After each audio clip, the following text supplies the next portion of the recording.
যেমনটা আপনাদের বলেছিলাম, এটা হচ্ছে আমাদের রুম। দাঁড়ান, দরজাটা লাগাই, নাহলে আবার লোকে ভাববে এটা কি বকর বকর করছে। তো রুমে ঢুকতে এখানে একটা ওয়ার্ড্রব রয়েছে, এই যে একটা ওয়ার্ড্রব রয়েছে, আমাদের জামা কাপড় আছে, ডিটেলস দেখালাম না। আর এখানে একটা মিরর রয়েছে, আচ্ছা। আর এখানে এই যে একটা টিভি রয়েছে, আর এই যে টিভিটি যিনি দেখছেন খেলা, এটা হচ্ছে উনি ঢেকি স্বর্গে গিয়েও ধান ভাঙে, উনি এখানেও IPL চালিয়েছেন। আর এখানে একটা ড্রয়ার টাইপের রয়েছে, এখানে একটা মানে এই জিনিসপত্র রাখতে পারবেন এরকম একটা ড্রয়ার রয়েছে, আর একটা টেবিলের মতো রয়েছে। আর এই যে একটা কিং সাইজের পেল্লাই বেড রয়েছে।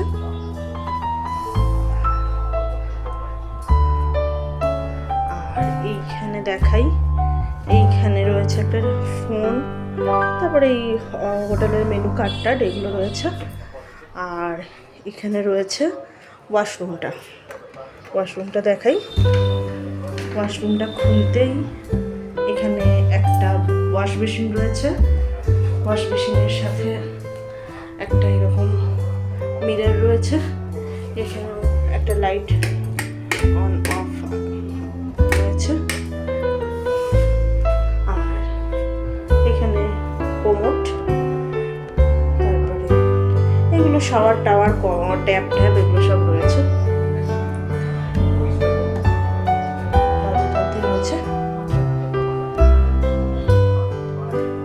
এবার দেখাই, অনেক মানে এই রুমটা আমি অনেক এক্সাইটমেন্ট নিয়ে চুজ করেছি, কারণ এখানে রয়েছে একটা ব্যালকনি।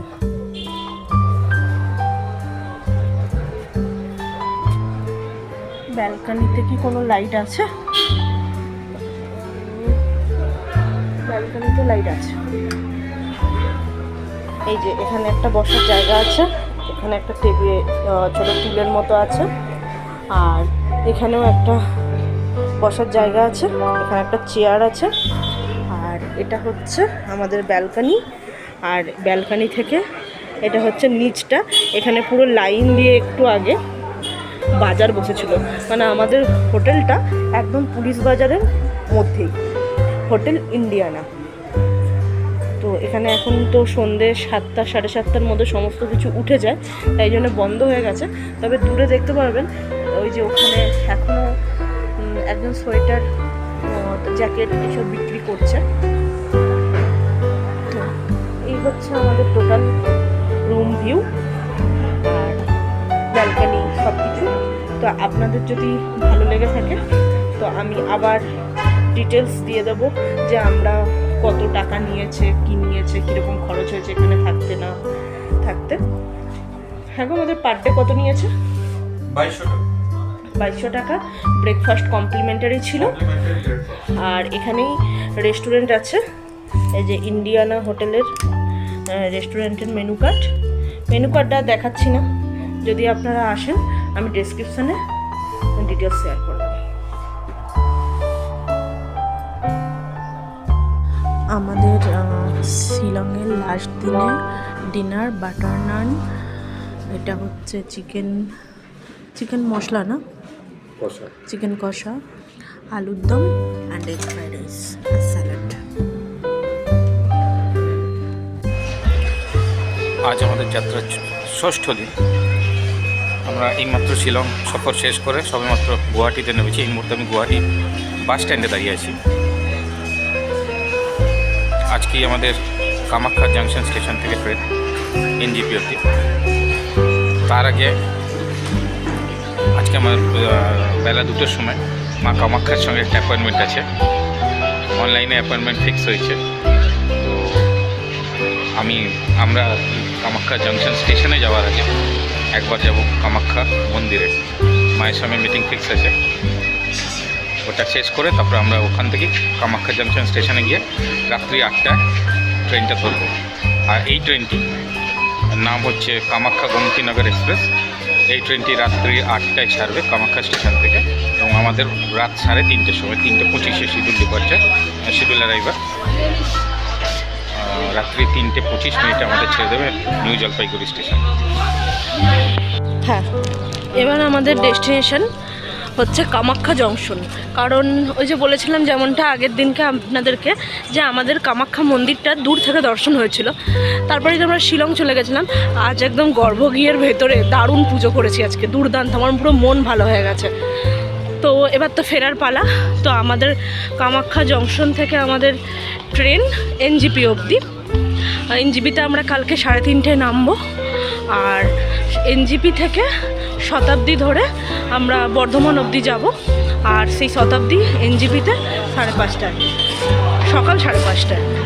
এটা হচ্ছে কামাখ্যা জংশন। এইটা খুব একটা বড় স্টেশন নয়, তবে খুব একটা ছোট স্টেশনও নয়। এটা আমার কর্তামশাই যেমনটা বলছিল, এটা হচ্ছে গৌহাটিরই সহায়তা একটা স্টেশন।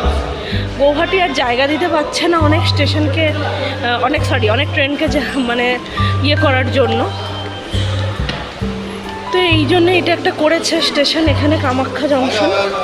তো এখানে কিন্তু প্রচুর ট্রেন এসে দাঁড়ায়, এমনটা নয় যে এখানে কোনো ট্রেন দাঁড়ায় না, প্রচুর ট্রেন এখান থেকে দাঁড়ায়। আর স্টেশনটাও মোটামুটি বড়ই আছে, তবে গৌহাটির মতো।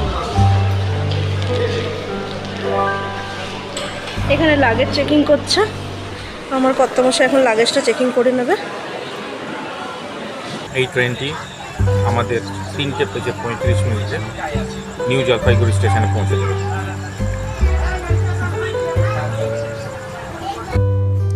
ফাইনালি আমরা কামাখ্যা জংশন থেকে নিউ জলপাইগুড়ি যাওয়ার ট্রেনে উঠে বসে পড়লাম।